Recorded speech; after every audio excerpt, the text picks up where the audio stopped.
မောင်ရိပ်တန်းလာတဲ့ညဦးရဲ့အချိန်မှာတော့လေတော်တစ်ခုလုံးကပစင်းရင်ခွဲအော်တန်တွေနဲ့အတူတိတ်ဆိတ်ရင်တလုံးနေပါတယ်။အဲဒီလေတော်ထဲမှာရှိတဲ့ဝကမိုးတဲငယ်လေးတစ်လုံးထဲမှာတော့လူလက်ပိုင်းအရွယ်မင်းညိုနဲ့သူ့မိန်းမလှမီတို့လင်မယားနှစ်ယောက်ကတနေကုန်ပင်ပန်းထားသမျှအနားယူရင်အိတ်ဆက်ဖို့ပြင်ဆင်နေခဲ့ကြပါတယ်။နောက်လာမယ်တီးနှံဆိုင်ပြိုရသည့်အတွက်မြေပြူပြင်ဖို့နဲ့စပားဆိုင်ဖို့ပြင်ဆင်စရာရှိတာတွေကိုလောက်ကိုင်းရင်အိမ်ကနေခိတ္တခွာပြီးလေတော်ထဲမှာလာအိမ်ကြီးကြတာပဲဖြစ်ပါတယ်။သူတို့တဲနဲ့မလန်းမကန်းကတဲအိမ်တွေတစ်လုံးမှလည်းမင်းညိုရဲ့ငယ်တငယ်ချင်းအရင်ခောက်ခောက်ဖြစ်တဲ့ရှစ်ကိုနဲ့သူ့မိန်းမတို့ကလည်းမင်းညိုတို့လိုပဲလေတော်ထဲမှာလာရောက်နေထိုင်ကြတာပေါ့။တိတ်ဆိတ်နေတဲ့ညာရဲ့လေတူထဲမှာသူတို့လင်မယားတွေဟာမင်းညိုရဲ့တဲတဲကိုအလဲလာရင်တငယ်ချင်းနှစ်ယောက်ရဲ့ရင်းနှီးပွင့်လင်းတဲ့စကားပြောတန်တွေကပြန်လွင်လုံနေခဲ့ပါတယ်။ကျေးဇူးပါပဲမင်းညိုရမင်းသာဒီနေ့စပားဆိုင်ဖို့အတွက်မင်းရဲ့မိကွက်ကိုခွဲမပေးရင်ငါနဲ့ငါမိန်းမတော့ငတ်ရှင်ငတ်နေမှာ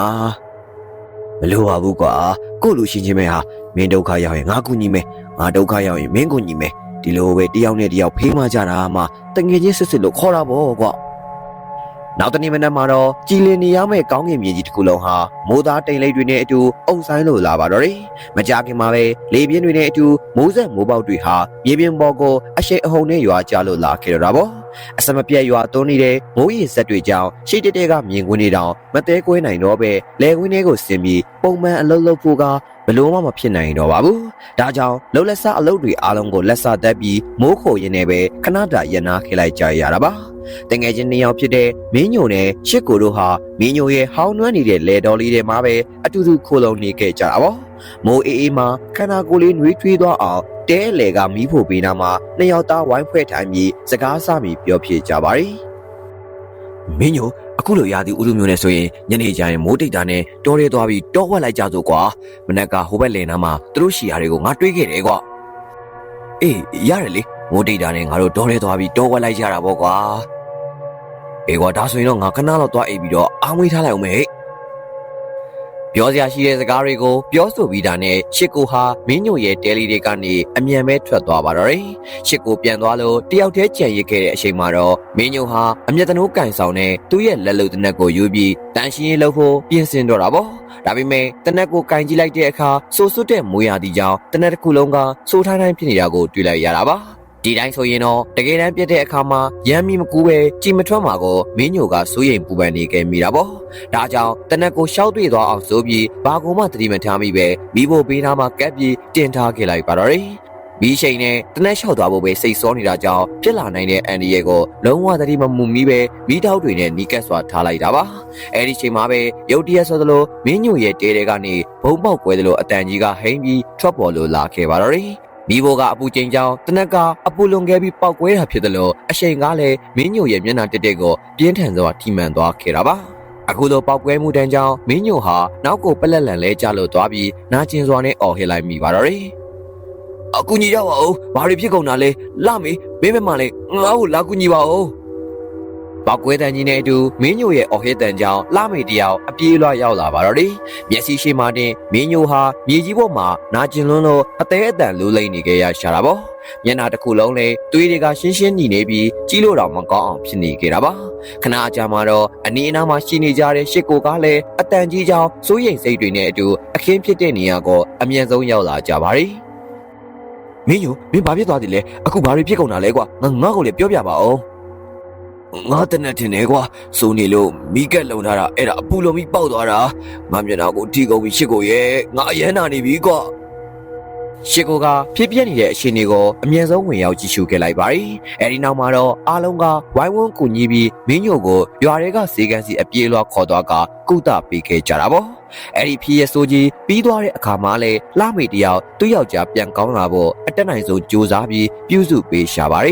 ဒါပေမဲ့မင်းညိုရဲ့မျက်စိနှစ်ဖက်လုံးကတော့ဘာမှမမြင်ရတော့ပဲလုံးဝကိုအမောင်တိကျလို့သွားခဲ့ပါရီဘဲမှလည်းမသွားနိုင်ဘာမှလည်းမလုပ်နိုင်တော့တဲ့အတွက်သူမိမလှမေကပဲယောက်ျားဖြစ်သူအတွက်ထမင်းကျွေးရေတိုက်ကအစာအကုန်လုံးကိုလိုက်လုပ်ပေးနေခဲ့ရပါရီဒါပေမဲ့ရက်တွေလာတွေကြာလာတဲ့အခါမှာတော့လှမေဟာမတန်မစွမ်းဖြစ်သွားတဲ့သူ့ယောက်ျားအပေါ်ပြ ပြုစုရတာတွေကိုစိတ်ကုန်ပြီးညှင်းငွေးလို့လာပါတော့တယ်အရင်ကရှိခဲ့တဲ့အရှိတွေကကုံဆုံးသွားကဆက်ပြီးတော့လေပြုစုဆောင်ရှောက်စဉ်စိတ်မရှိတော့ပါဘူးလာမေအခုလိုအောင်အီးပြီးဆက်နေရတဲ့တခုတည်းသောအကြောင်းရင်းကတော့မင်းညုံမှာဝက်ထားတဲ့စုငွေတွေအများကြီးရှိနေတယ်ဆိုတာကိုသူသိထားလို့ပါပဲအဲ့ဒီချိန်ကစားပြီးလာမေဟာမိသားစုစားဝတ်နေရေးအတွက်လေတော်တွေကိုတယောက်တည်းထွက်ပြီးအလုပ်လုပ်ရပါတော့တယ်။ဒီနေ့မှာတော့လာမေတယောက်ရှစ်ကိုရဲ့လက်ကွက်နဲ့ကပ်နေတဲ့သူ့ရဲ့လေထဲမှာပေါင်တက်မြေစွာရင်အလုပ်တွေရှုပ်လို့နေကြတာပေါ့။သူအလုပ်ထဲမှာအာယုံဆိုင်နေတော့မတော်တဆဆိုသလိုဘေးနာကခွေးလျားຫນွယ်ပင်ကိုအရှိန်နဲ့သွားတိုက်မိပါတော့တယ်။ဒီခါမှာတော့ခွေးလျားမွေးတွေကလာမေရဲ့လက်မောင်းတွေနဲ့လေပင်တစ်ခုလုံးမှာပြန့်နှံ့ပြီးကန့်ညိကုန်ပါတော့တယ်။အဲ့ဒီအမွေရဲ့အာနိတင်ကြောင့်တကူလုံးမခံမရက်နိုင်အောင်ရားရန်လာခဲ့တာမလို့လာမီခမရအလုတ်တောင်ဆက်လုပ်လို့မရတော့ပါဘူးအာရလိုက်တာအရန်ရတာပဲလာမီဟာသူ့ရဲ့လက်နှစ်ဖက်နဲ့ဘလို့ပဲအသေးအတန်ကုတ်ဖယ်နေပါစေရတာကတက်တာမသွားတဲ့အပြင်တကူလုံးကိုပြန့်နှံ့လာခဲ့တာကြောင့်နေရခက်တဲ့တန်းကိုအလူအလဲခံစားနေရတာပေါ့ဒါကြောင့်လေတော်ရဲ့အဆုံးမရှိတဲ့စမ်းချောင်းလေးကိုသွားပြီးရေဆေးဖို့အတွက်ဆုံးဖြတ်လိုက်ပါတယ်ဒီနေ့မနေ့အိမ်ကထွက်လာတော့ကမိုးအုပ်နေတာကြောင့်အဝတ်အစားအပိုးတွေထည့်လာရင်အထုပ်အပိုးလီးနေမှာဆိုလို့ဒီအတိုင်းပဲလာခဲ့တာပါဒါကြောင့်လာမီမှာလဲစရာအဝတ်အစားရဲ့လို့အပိုးလဲပါမလာခဲ့ဘူးပေါ့လာမီဟာစံကြောင်းနာအထိရောက်လာတဲ့အခါမှာတော့တော်ရဲကတိတ်ဆိတ်ငြိမ်သက်နေတဲ့အရှိန်တွေကိုတတိထားပြီးပတ်ဝန်းကျင်မှာလူသူရှိမရှိကိုဘယ်ညာကြီးကအကဲခတ်လိုက်ပါတယ်လူသူပြတ်တဲ့နေရာဖြစ်တာကြောင့်ဘယ်သူမှမရှိနိုင်ဘူးလို့သူ့ရဲ့စိတ်ထဲမှာထင်လို့နေကြတာပေါ့ဒီလိုတော့ကြီးရဲမှာတော့ဘယ်သူမှလာမှာမဟုတ်ပါဘူးလေလာမီဟာအဲ့ဒီလိုတွေးပြီးတာနဲ့သူဝစ်ထားတဲ့အဝတ်စားတွေကိုတခုမကြမ်းအကုန်လုံးရှုပ်ပစ်ခဲ့လိုက်ပါတော့တယ်။ဒေါ်အတွင်းကမောင်ရိပ်တန်းနေတဲ့ကြားမှာလာမီရဲ့ပြိုဝင်းနေတဲ့ကိုတီးလုံးခန္ဓာကိုယ်ဟာထင်းကနေပေါ်လွင်လို့နေတာပေါ့။အဲ့ဒီနောက်မှာတော့အေးစိမ့်နေတဲ့စမ်းရည်တွေကိုဖြည်းဖြည်းချင်းဆင်းသွားပြီးရားရံနေတာတွေပျောက်သွားအောင်ကိုယ်ပေါ်မှာအဆက်မပြတ်လောင်ရှာနေခဲ့ပါတော့တယ်။သူဟာရေရှိုးရင်းနဲ့အရာပျောက်ဖို့ကိုပဲအာယုံစိုက်နေတာကြောင့်ဘာကူမှသတိမထားမိတော့ပါဘူး။အဲ့ဒီနေ့မှာတော့ရှစ်ကိုကတောလိုက်ရာကနေအပြန်စမ်းချောင်းဘက်ကိုမတော်တဆလမ်းကြုံပြီးဖျက်လျှောက်လာခဲ့ပါတယ်။အပင်တွေရဲ့ကြားကနေထွက်လာတဲ့အချိန်မှပဲသူ့ရဲ့မျက်လုံးတွေကရှစ်တေကမြင်ကွင်းကြောင်အယုတ်ကျိုးပြတ်သလိုကြောင်အသွားခဲ့ရတာပေါ့။သူတငယ်ချင်းအရင်ရဲ့မိန်းမဖြစ်တဲ့လှမီတယောက်ဒေါ်အိုလေကစမ်းချောင်းလေးထဲမှာဘာဝစ်စားမှမပါပဲကိုတီးလုံးနဲ့ရေရှိုးနေတာကိုအမတ်မတင်မြင်လိုက်ရတာကိုရှစ်ကိုဟာအသက်ရှူဖို့ကိုတော့မေ့သွားပြီးမျက်လုံးတွေအယောင်တောက်လို့သွားခဲ့ပါတယ်။လေချောင်းထဲမှာလည်းဇရွေးတွေရှောက်ကက်လာခဲ့တာကြောင့်ဂလုကနေမိအောင်အားရပါရမျိုးရှာခဲ့လိုက်မိတော့တာပေါ့။သူရဲ့ရမတ်ထန်နေတဲ့အကြီးတွေကရေထဲမှာဝင်းပါနေတဲ့လှမေရဲ့ခန္ဓာကိုယ်အရှိုးအစားအစိတ်အပိုင်းတိုင်းကိုတက်မတ်စွာနဲ့လိုက်ကြည့်လို့နေပါတယ်။ဟာဖြူဖွေးနေတာပဲတကယ်ကိုအားရစရာကြီးပါလား။ရှစ်ကိုဟာအဲ့ဒီမြင်ကွင်းကိုတစ်ချက်ကလေးမှအလွန်မပေးချင်တာကြောင့်ပို့ပြီးတော့ရှင်းရှင်းလင်းလင်းမြင်ရအောင်ကြည့်စေပါတော့တယ်။သူဟာချုံမုတ်တွေရဲ့ကြားကနေရှေ့ကိုတိုးပြီးခြေတံဖြောက်ကအနာအထိဖြည်းဖြည်းချင်းကတ်သွားခဲ့တာပေါ့။ဒါပေမဲ့အကြည့်တွေကလှမီစီမှာပဲရောက်နေတာကြောင့်သူရှိတော့ဟာမြေကြီးပေါ်ကရှောက်သွေးနေတဲ့တစ်ကိုင်းတစ်ချောင်းကိုမတော်တဆနင်းမိပါတော့တယ်။ကြိုခနဲဆိုတဲ့အတန်ကြီးကတိတ်ဆိတ်နေတဲ့တောအုပ်ထဲမှာဟိမ့်ထွက်လို့သွားခဲ့တော့တာပေါ့။အာဘာပါလဲ။လာမီဟာအဲ့ဒီအတန်ကြောင့်ထိတ်လန့်လို့သွားခဲ့ပြီးအော်ဟေးရင်ရေထဲကိုအမြန်ဆုံးထိုင်ချလိုက်ပါတယ်။သူရဲ့ရင်ဘက်ကိုလည်းလက်နှစ်ဖက်နဲ့ရှက်ပြီးကာကွယ်လိုက်ရင်မျက်လုံးအပြူသားနဲ့အတန်ထွက်လာတဲ့ရှုံပုတ်တွေဘက်ကိုစိုးရင်ကြီးစိုက်ကြည့်နေတာပေါ့အဲ့ဒီမှာဘာတူလဲဘာတူရှိနေရလဲရှစ်ကိုလည်းသူ့ရဲ့အကြံပေါ်သွားပြီဆိုတာကိုသိလိုက်ရတော့ဖုံးကွယ်မနေတော့ပဲရှုံပုတ်ထဲကနေဘာမှမဖြစ်တယ်လို့မျိုးပုံမှန်အတိုင်းပဲပြုံးစစ်စစ်နဲ့လမ်းလျှောက်ထွက်လာခဲ့တာပေါ့မကြောက်ပါနဲ့လှမီယာငါရှစ်ကိုပါအကိုဒီမှာဘာလုပ်နေရလဲအကိုကျမကိုချောင်းကြည့်နေရလား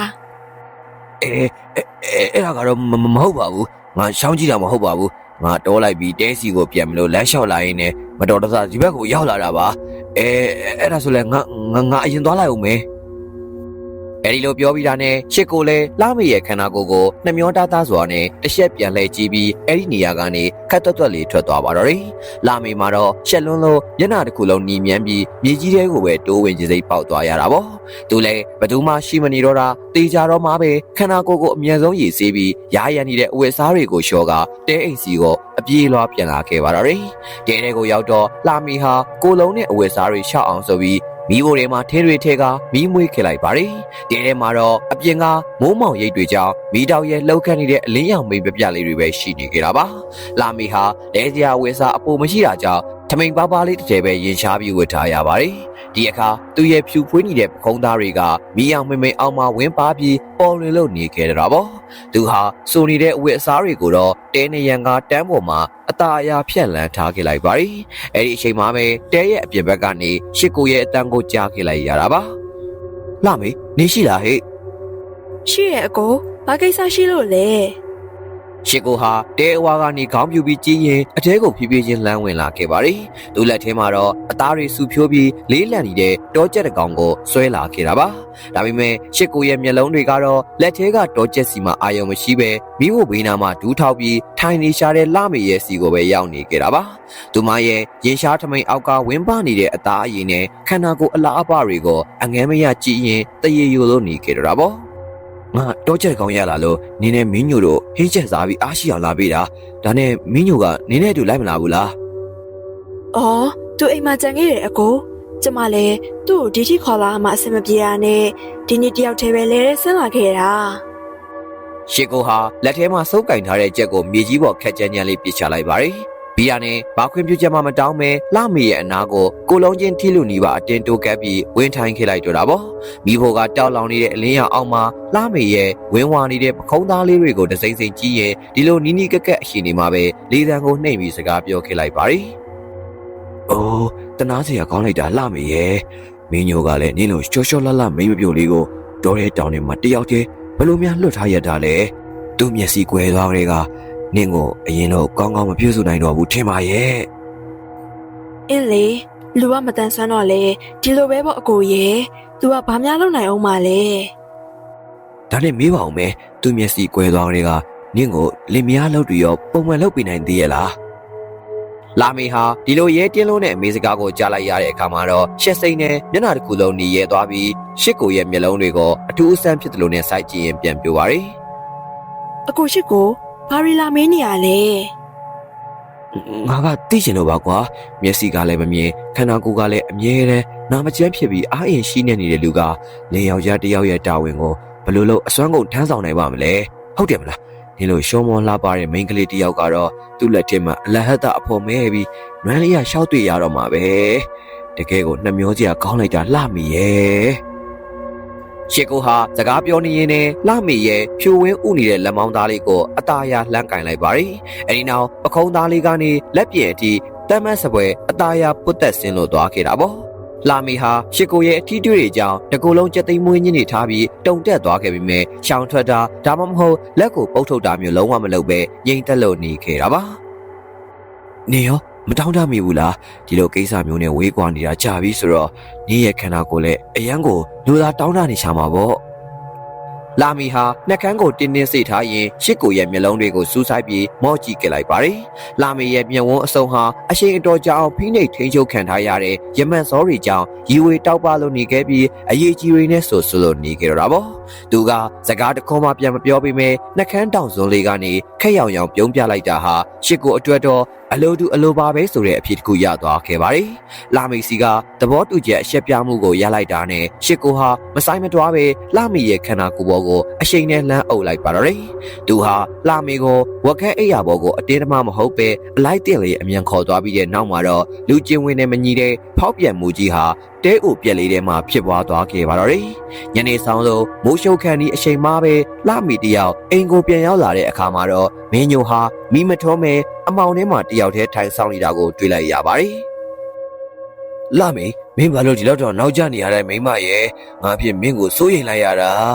။အိုးအကိုကလေထဲမှာအလုပ်တွေကအများကြီးပဲလေ။တယောက်တည်းလုပ်နေရတာဆိုတော့ကြာမှာပေါ့။အဲ့ဒါကိုဘယ်လိုလုပ်ပြီးအမြန်ပြန်လာလို့ရမှာလဲ။အကိုဘာမှမလုပ်နိုင်ရင်လေငြိမ်ငြိမ်နေစမ်းပါအပြစ်တွေလာမတင်နဲ့နားကြီးလာပြီ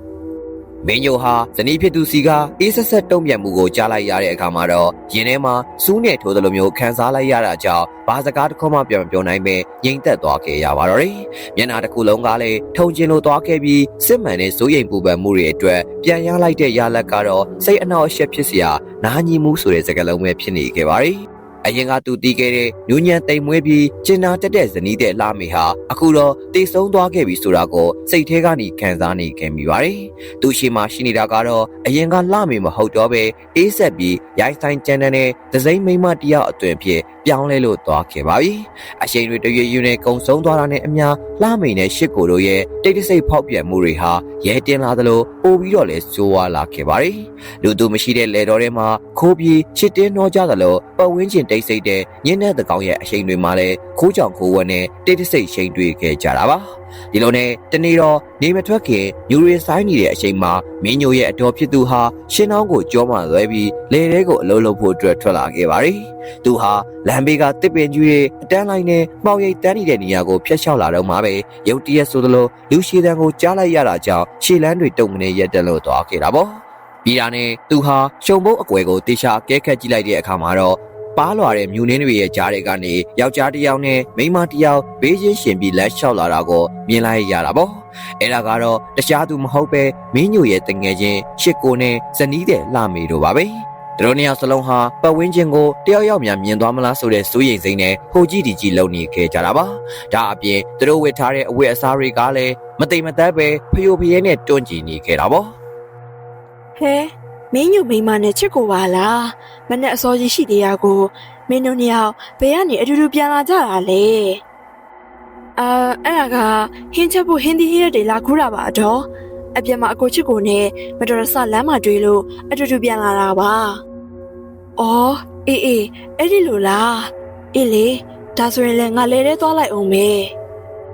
အတော်ဖြစ်သူဟာလာမီတို့နဲ့လမ်းခွဲပြီးရှောက်လာခဲ့ပေမဲ့စိတ်ထဲမှာတော့တန်တရားတွေကတလိမ့်လိမ့်တက်နေခဲ့ပါတယ်။ဟင်းရွက်ကူဖို့လာတာဆိုပေမဲ့လာမီလွယ်ထားတဲ့ရှင်တောင်းထဲမှာတော့ဟင်းရွက်တရွက်မျက်ပင်တပင်တောင်ပါမလာခဲ့တာကိုသူသတိထားမိခဲ့လိုက်ပါတယ်။ဒါအပြင်လူသူကွယ်တဲ့ဒေါ်လန်ဘေးကရှုံပုတ်တွေရဲ့ကြားကနေယောက်ျားတစ်ယောက်နဲ့အတူတူထွက်လာတာကလည်းဘလို့မှမယိုးသားနိုင်တဲ့ကိစ္စပဲလို့သူ့စိတ်ထဲမှာတတိတခြားတွေးနေခဲ့မိပါတယ်။မင်းညိုရဲ့အတော်ဟာညနေဆောင်လို့လေတွေကပြန်လာတဲ့အချိန်စိတ်ထဲမှာမတင်မကျဖြစ်နေတဲ့တန်တရားတွေကိုမအောင်ထားနိုင်တော့ပါဘူး။ဒါကြောင့်မျက်စိမမြင်ရှားတဲ့တူပြစ်သူမင်းညိုစီကိုသွားပြီးသူမြင်ခဲ့သမျှကိစ္စတွေကိုတလုံးမကျန်အကုန်ပြောပြလိုက်ပါတော့တယ်။လာမီတယောက်အိမ်ပြန်ရောက်လာတဲ့အချိန်မှာတော့မင်းညိုဟာအိမ်ရှိမှမျက်နှာမကောင်းစွာနဲ့တယောက်တည်းထိုင်ဆောင်နေခဲ့တာပေါ့ဇနီးဖြစ်သူလှမေအိမ်ထဲကိုဝင်လာတာနဲ့စိတ်ထဲကမကျေနပ်ချက်တွေကိုမေးခဲ့လိုက်ပါတော့တယ်လှမေဒီမနေ့အစောကြီးနေဘယ်ဟိုသွားခဲ့တာလဲလေထဲသွားတာပေါ့ဘာဖြစ်လို့လာမေးနေရလဲ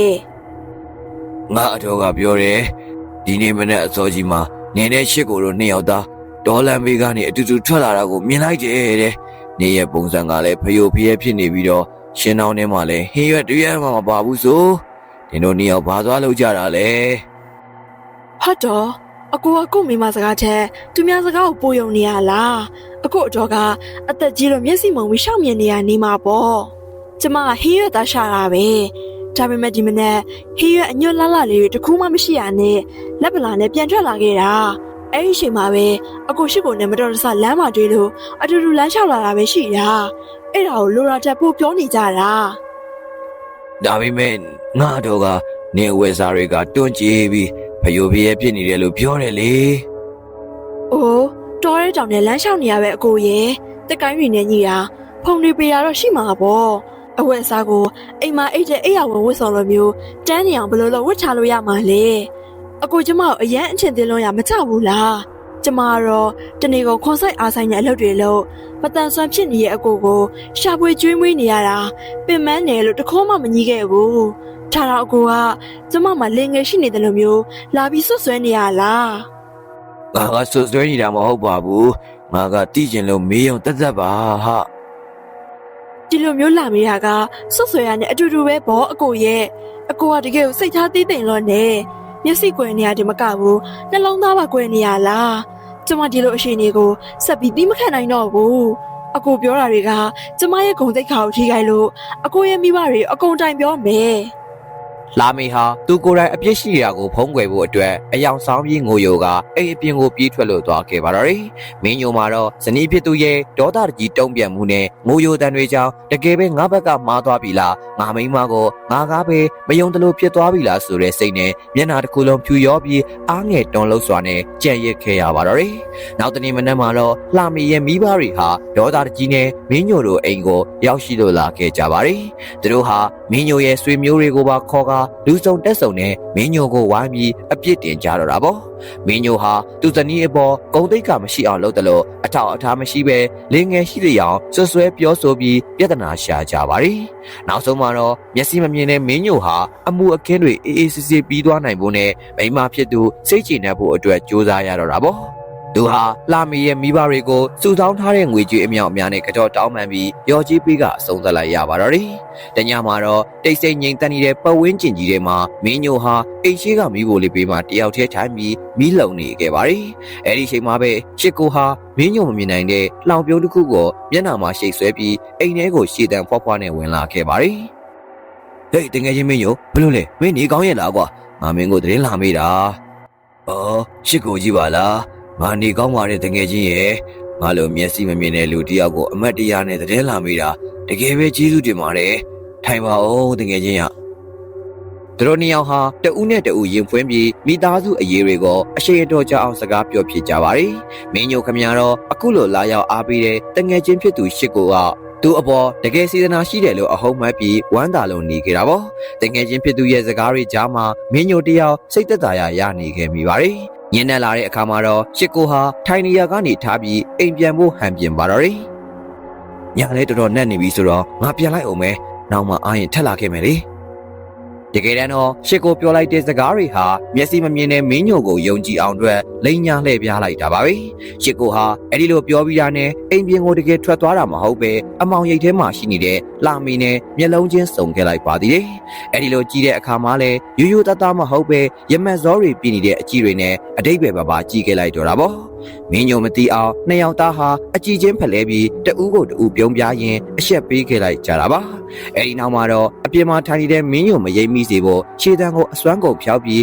အသက်ရှူတန်းအောင်မထွက်အောင်လို့ထိန်းထားခဲ့လိုက်ကြရပါတယ်။ဗီယာနဲ့အမောင်ထဲမှာတင်အိတ်ခမ်းထဲကိုတိတ်တဆိတ်ခိုးဝင်လို့သွားခဲ့ကြတာပေါ့။အခန်းထဲကိုရောက်လို့တကားပိတ်လိုက်တာနဲ့သူတို့နှစ်ယောက်စလုံးထိရှုပ်ထားသမျှရမက်ဇောတွေဟာအရှင်အဟုန်နဲ့ပေါက်ကွဲထွက်လို့သွားခဲ့ပါတယ်။တယောက်ကိုတယောက်အငမ်းမရဖတ်တွေ့ကြရင်အိယာဘောကိုလှဲရှားခဲ့လိုက်ပြီးသူတို့ရဲ့ကြမ်းတမ်းတဲ့လှုပ်ရှားမှုတွေကမိကုန်ရန်ကုန်ဖြစ်လို့နေခဲ့ကြတာပေါ့အဲ့ဒီလိုလှုပ်ရှားမှုတွေကြောင့်ဟောင်းနှွမ်းနေတဲ့ဝက်ကက်အိယာကြီးဟာတကြွကြွနဲ့တခန်းလုံးဟိန်းနေအောင်မြည်လာပါတော့တယ်လာမေအဲ့ဒါဘာတန်လဲနင်ဘာလုပ်နေတာလဲမင်းညိုရဲ့အော်ဟေမင်းမြန်တန်ကြောင့်အိတ်ခမ်းထဲကပြင်းထန်နေတဲ့လှုပ်ရှားတန်တွေဟာကိတ္တကနတုံငနဲ့တိတ်ဆိတ်သွားခဲ့ပါတယ်။အထဲမှာရှိနေတဲ့နှစ်ယောက်စလုံးလူမိသွားမှဆိုလို့အသက်ရှူတန်တွေကိုတော့ခဏအောင်ထားပြီးငြိမ်သက်လို့နေခဲ့ကြတာပေါ့။ခဏကြာမှပဲလှမေကအမောတကောဖြစ်နေတဲ့အချိန်ကိုမနဲ့ထိန်ပြီးအပြင်မှာရှိနေတဲ့မင်းညိုကြအောင်လှမ်းအော်ပြောလိုက်ပါတယ်။ရင်ထဲမှာတုံလုံးနေခဲ့ပေမဲ့ဘာမှဖြစ်တယ်လို့ဟန်ဆောင်ပြီးစကလုံးတွေကိုအာယူကပြန်ပြေးခဲ့လိုက်တာပါ။ဘာမှမဟုတ်ပါဘူးအကိုရဲ့ကျမအိယာဖုန်တွေကိုခါနေရပါမင်းညိုဟာရင်ထဲကမတင်ငါမှုတွေရှိနေခဲ့ပေမဲ့ထပ်ပြီးအာကုတော်မပွားကျင်တော့ပါဘူးမိမဖြစ်သူရဲ့ဒေါသတကြီးဆဲဆိုကြိမ်းမောင်းတာကိုမခံကျင်တော့တာကြောင့်စိတ်ကိုတင်းပြီးဘာမှမစင်စားတော့ပဲလွတ်ထားခဲ့လိုက်ပါတော့တယ်ဒါပေမဲ့အိတ်ခမ်းတွေကလှမီတို့နှစ်ယောက်ကတော့အပြင်မှာရှိနေတဲ့မင်းညိုကိုလုံးဝဂရုမစိုက်ကြပါဘူးရှစ်ကိုဟာတငယ်ချင်းအပေါ်ကိုနားလည်မှုလည်းမရှိပဲသူတို့ရဲ့ဖောက်ပြန်ကျူးလွန်မှုတွေကိုအရေးတင်းစွာနဲ့ဆက်လုပ်နေခဲ့ကြတော့တာပေါ့အရှိန်တော်ကြာလာတဲ့အခါမှာတော့အခန်းထဲကနေလူတစ်ယောက်ရဲ့ခြေတံဖြော့ဖြော့လေးဟာအိမ်ရှိတကားစီကိုတိတ်ဆိတ်လျှောက်လာနေတာကိုမင်းညိုကြားလိုက်ရပါတယ်မင်းညိုဟာအိမ်တကားဝါနာကမိဖို့ဝေးမှထိုင်နေတာဆိုတော့အဲ့ဒီခြေတံကိုပိုပြီးတက်တက်ကွက်ကွက်ကြားနေရတာပါဒါကြောင့်သူဟာအမှန်တရားကိုသိကျင်စိမ့်နဲ့ခြေတော်တစ်ဖက်ကိုတကားဝသွားတဲ့လမ်းမှာကန့်လန့်ဖြတ်ထားခဲ့လိုက်တော့တာပေါ့အာရုတ်တရက်အော်ဟစ်တန်ကြောင့်မင်းညိုရဲ့ရင်ထဲမှာဒိန်းကနေဖြစ်သွားပြီးနှလုံးခုန်တန်တွေလည်းနှစ်ထင်မှမြည်နေတဲ့အထိပြင်းထန်လာခဲ့ပါတယ်။ဒါဟာယောက်ျားတစ်ယောက်ရဲ့အတန်ဖြစ်သလိုသူအယုံကြည်ရဆုံးတငယ်ချင်းအရင်ခေါက်ရှစ်ကိုရဲ့အတန်ဆိုတာကိုချက်ရှင်းကြီးသိလိုက်ရတာပေါ့။အဲ့ဒါဘာလို့လဲရှစ်ကိုလားအဲ့ဒါမင်းလားရှစ်ကိုဟေးအေးပါမင်းညိုငါပါပဲငါအခုလေးတင်ပြန်ရောက်လာတာမင်းစီကိုလမ်းလျှောက်လာရင်လည်းအမောင်ထဲမှာမင်းရှိတော့ကိုမတော်တဆတိုက်မိသွားတာပါ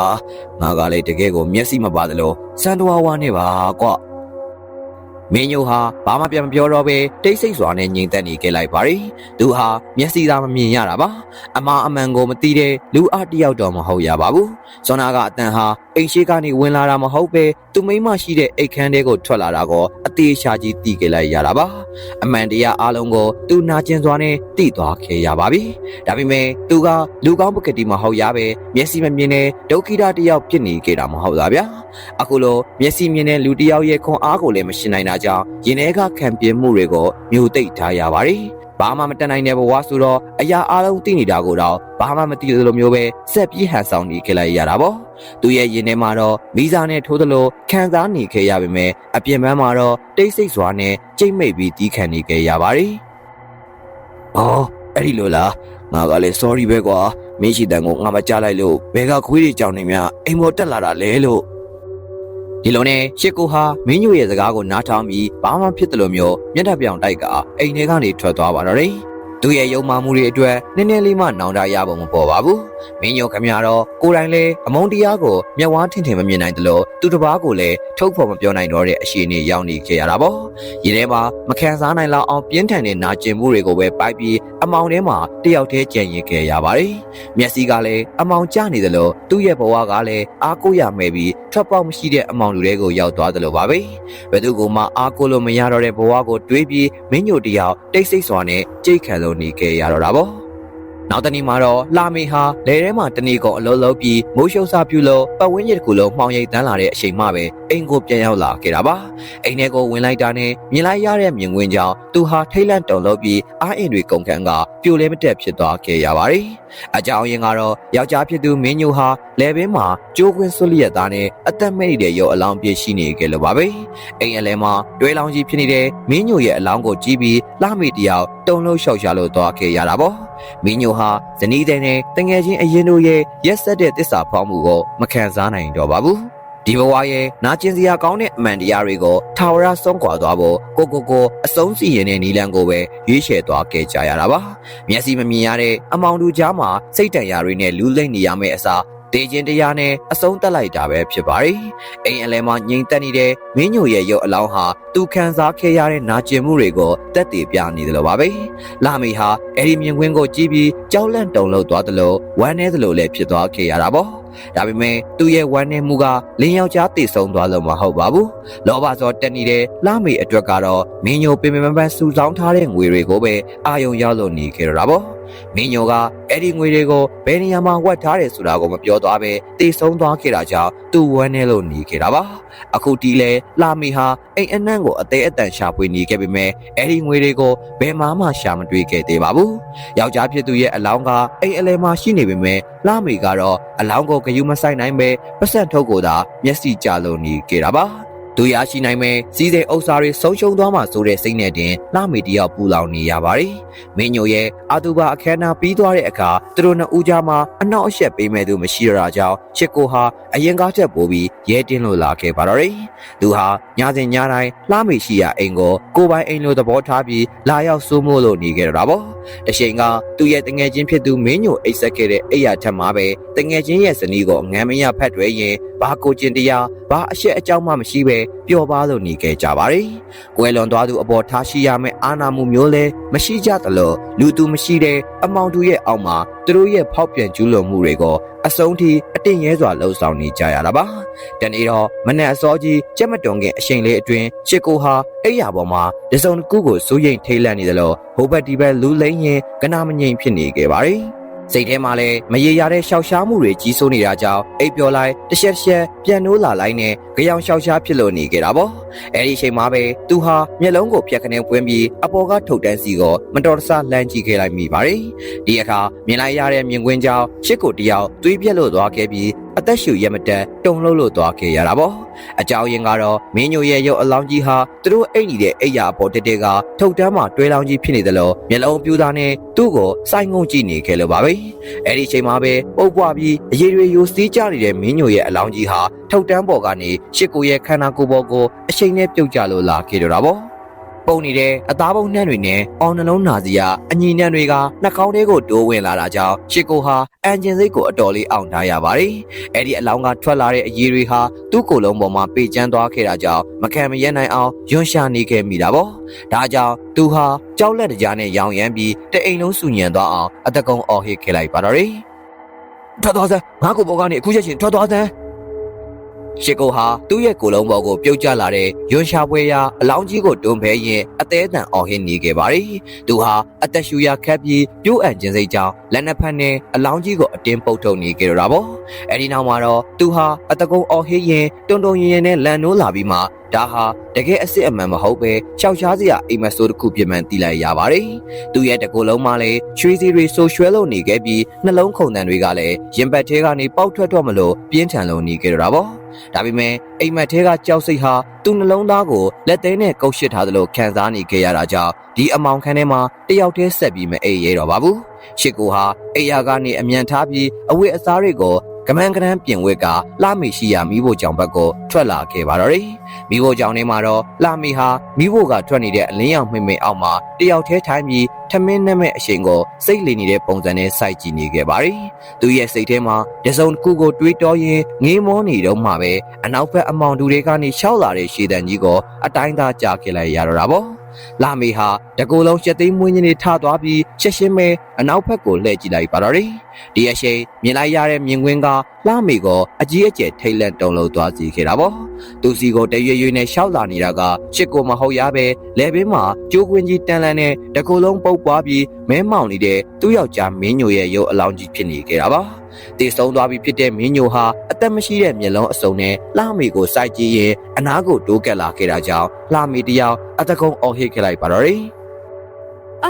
မလာနဲ့အနောင်မလာနဲ့ထွက်သွားတီတီရဲ့စုပ်အခုရှက်ရှင်ငါအနာထွက်သွားစမ်းလာမီဟာတွေးပြတ်မတက်ကြောက်လန့်လို့သွားခဲ့ပြီးတတိလက်လွတ်ဖြစ်ကသူ့ဘေးမှာတင်ရှာထားတဲ့ဟင်းခုတ်သားကိုလန့်ဆွဲကစုပ်ကင်ထားခဲ့လိုက်ပါတယ်။အဲဒီရောအလောင်းကြီးကသူ့အနားကိုတဖြည်းဖြည်းတိုးကပ်လာတဲ့အချိန်မှာတော့လာမီဟာကြောက်စိတ်ကြောင့်မျက်စိကိုစုံမိတ်ကအားရှိသမျှထိုးဆိုင်ခဲ့လိုက်ပါတော့တယ်။ခန္ဓာကိုယ်ထဲကိုဓာသွင်းသွားတဲ့အတန်နဲ့အတူရင်းနှီးနေတဲ့အော်ဟစ်ညီးတွားတန်ကြီးကြောင့်လာမီဟာတုံတုံရင်ရင်နဲ့မျက်လုံးကိုဖြည်းဖြည်းချင်းဖွင့်ကြည့်ခဲ့လိုက်ပါတော့တယ်။သူရှိမှမြင်လိုက်ရတာကတော့ရင်ဘတ်အလဲမှာဓာတန်လန်ကြီးစိုက်လျက်သားနဲ့ဗဇက်ကသွေးတွေပန်းထွက်ပြီးရက်နေတဲ့ရှစ်ကိုပါပဲ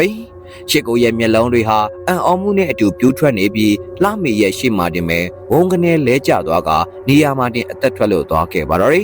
်လှမေဟာသူ့ရဲ့လက်ထဲမှာပေကျန်းနေတဲ့ပူပူနွေ့နွေ့သွေးတွေကိုကြည့်ပြီးတကူလုံးဆက်ဆက်တုံကသွေးပြက်လျှောက်ချသွားခဲ့ရပါတယ်။သူဟာအသီးစိတ်လွတ်ကကြောက်လက်တကြားနဲ့မိဘတွေရှိရာအိမ်ကိုအမြန်ဆုံးရောက်ဖို့အတွက်ပြေးထွက်လာခဲ့တာပေါ့။သူ့ရဲ့နောက်ကနေတစုံတစ်ယောက်လိုက်ဖမ်းနေတယ်လို့ခံစားသွားခဲ့ရတာကြောင့်အမောင်တူကြီးကိုဖျက်ကျော်ကခြောက်ချားစရာတောအုပ်ကြီးတွေကိုအစွမ်းကုန်ပြေးဝင်လို့သွားခဲ့ပါတော့တယ်။မြုံနှင်းတွေနဲ့အမောင်တီးကျနေတဲ့တစ်ပင်ကြီးတွေရဲ့ကြားထဲမှာပြေးလွှားနေရင်ရုတ်တရက်ဆိုသလိုသူရှိတဲတဲမှာကြီးမားလာတဲ့အရိပ်မဲကြီးတစ်ခုဟာလမ်းကိုပိတ်ဆိုးပြီးဝါကနေပေါ်လာခဲ့တာပါ။အဲဒီကြောင်မက်ပွဲကောင်းတဲ့အရိပ်မဲကြီးကတော့တခြားမဟုတ်ရပဲသူ့ယောက်ျားမင်းညိုပါပဲ။အဲဒီအချိန်မှာပဲအကွဲရှာတာနေတဲ့မင်းညိုရဲ့အတန်ကြီးကတောတစ်ခုလုံးကိုဟိန်းသွားအောင်ထွက်ပေါ်လို့လာခဲ့ပါတော့တယ်။လာမေငါနေကိုလာခေါ်တာငါနဲ့အတူငရဲကိုလိုက်ခဲ့တော့လာမေလာမီဟာအသေးနှလုံးတွေပြုတ်ထွက်မတက်ထိတ်လန့်သွားရုံသာမကပဲအော်ဟစ်တန်တွေကလည်းလဲချောင်းထဲမှာတင်တစ်ဆိုးပြီးသွေးပြက်သွားခဲ့ရပါတယ်။သူဟာကြောက်အားလန့်အားနဲ့အနောက်ကိုယ်တော်လှည့်မကြည့်ရဲပဲအမဲရောင်အတီဖုံးလွှမ်းနေတဲ့တောအုပ်ထဲမှာရှေးဦးတရာကိုသာအစွမ်းကုန်ပြေးလွှားနေခဲ့မိတော့တာပေါ့။သူရဲ့နောက်ကနေမမြင်ရတဲ့ဝိညာဉ်ဆိုးကြီးတစ်ခုကထက်ချက်မကွာလိုက်နေတယ်လို့ခံစားနေခဲ့ရတာကြောင့်လမ်းကိုယ်တော်တေချာမကြည့်နိုင်တော့ပဲခြုံတွေကြားထဲမှာအတင်းတိုးဝေးရင်အသက်လူပြေးနေခဲ့ရပါတော့တယ်။ဒါပေမဲ့အဲဒီလိုအချိန်အဟုန်နဲ့ပြီးနေတော့လှမေရဲ့ခြေထောက်ဟာမြေကြီးပေါ်မှာထောင်ထွက်နေတဲ့တင်းမြစ်ကြီးတစ်ခုနဲ့ခလုတ်တိုင်းပြီးဟန်ချက်ပြက်ကရှေ့ကိုဝုန်းကနေလဲကျသွားပါတော့တယ်။ကန်ဆိုးချင်းတော့သူလဲကျသွားတဲ့နေရာရဲ့အောက်ဖက်မှာကတခြားလူတွေခုတ်ထွင်ရှင်းလင်းထားတဲ့ဝယုံတော်ဟောင်းကြီးရှိနေခဲ့တာပါ။အဲဒီမြေကြီးပေါ်မှာတော့ဓာတ်နဲ့ခုတ်ဖြတ်ထားလို့တန်ဆွတ်တွေလိုရှင်ထွက်နေတဲ့ဝါငုတ်တိုတွေကအစီအီထောင်ထွက်နေခဲ့ကြပါတယ်။လာမီရဲ့ခန္ဓာကိုယ်ဟာအချိန်နဲ့လွှဲစင်သွားပြီးအောက်ကတေမင်းတမန်ဝါငုတ်တိုတွေပေါ်ကိုပြစ်ကျလို့သွားခဲ့ပါတော့တယ်။ရှင်ထက်လွန်းလာတဲ့ဝါငုတ်တိုတွေကလာမီရဲ့ရင်ဘတ်နဲ့ဝမ်းပိုက်ထဲကိုစိုက်ဝင်လို့သွားပြီးတပြိုင်နက်တည်းလက်ဆက်တဲ့သွေးတွေကမြေကြီးပေါ်မှာစီးကျလို့လာခဲ့တာပေါ့။ လာမီဟာပြင်းထန်လွန်းတဲ့နာကျင်မှုတံတွေကြောင့်အော်ဟစ်ဖို့ကိုတော့အားရမရှိတော့ပဲလေချောင်းထဲမှာအတန်တွေတစ်ဆို့သွားခဲ့ရပါတယ်။သူဟာတည်ခြင်းတရားကိုရင်ဆိုင်နေရတဲ့အချိန်မှာတော့မျက်လုံးအစုံကမမိတ်နိုင်ပဲပြူးကျင်နေတဲ့အတိုင်းဒေါ်နက်ကြီးရဲ့အိတ်ဆက်တိတ်ဆိတ်မှုတွေကြားမှာသူ့ရဲ့နောက်ဆုံးထွက်သက်ကိုစွန့်လွတ်ခဲ့လိုက်ရတော့တာပေါ့။လာမီရဲ့ဘဝဟာသူ့ရဲ့အပြစ်တွေကိုနောင်တရဖို့အရှိန်မရှိပဲအမောင်တူတွေမှတင်တယောက်တည်းအဖော်မဲစွာနဲ့ညီကုန်းလျှော့လို့သွားခဲ့ရပါတော့တယ်။ဒီကနေ့ရဲ့ဇလန်လေးကတော့ဒီလောက်ပါပဲခင်ဗျာ။ကျွန်တော်နဲ့အတူအဆုံးထိလိုက်ပါနာဆင်ပေးခဲ့ကြတဲ့ကျွန်တော်ရဲ့ရှစ်ပရိသတ်တယောက်ရှင်းတဲ့တိုင်ကိုကျေးဇူးထူးပဲတင်ရှိပါတယ်။အားလုံးပဲတာယာပျော်ရွှင်သောနေ့ရက်ကလေးပိုင်ဆိုင်နိုင်ကြပါစေလို့ဆုမွန်ကောင်းတောင်းပေးလိုက်ပါရခင်ဗျာ။